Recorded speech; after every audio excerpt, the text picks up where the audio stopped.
Hello guys, আসসালামু আলাইকুম। আপুরা ভাইয়ারা কেমন আছেন? আমি ভালো আছি আলহামদুলিল্লাহ। আজকে আমি রান্না করি কট মুরগি।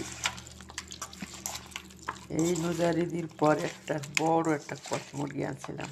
বুঝছেন, রোজার ঈদের পরে বড় একটা কট মুরগি আনছিলাম, 3 কেজি ওজনের।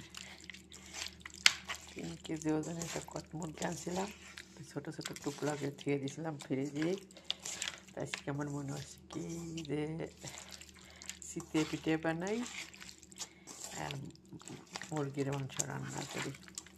তাই এমনি মশলা দিয়ে সুন্দর করে মাখা ছাকা করে রেখে দেবো 5 মিনিট। 5 মিনিট রেখে দিয়ে তারপরে বসাবানি। এদিকে আবার আলু চাইলু ভিজাইছি, সাথে 1 পট দিয়েছি সিদ্ধ চাল, 1 পট আলা চাল।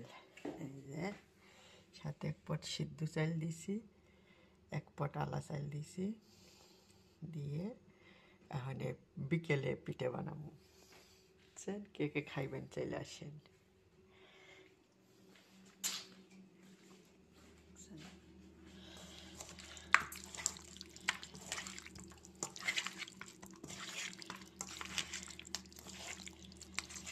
কে কে খাইবেন চাইলে আসেন টিয়াদের।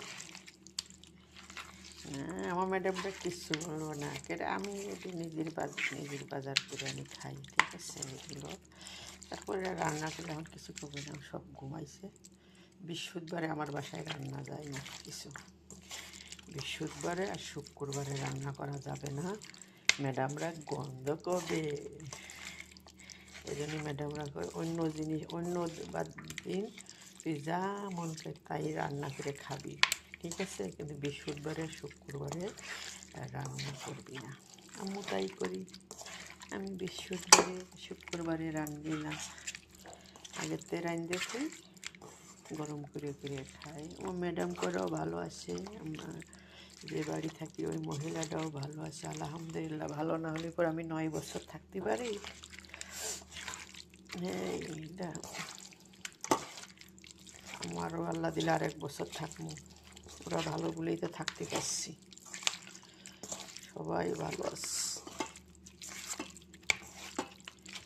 ওনার বিজম্মা ম্যাডামের 6টা মেয়ে 4টে ছেলে, 2টো বিচার আর খুব ভালো এরা।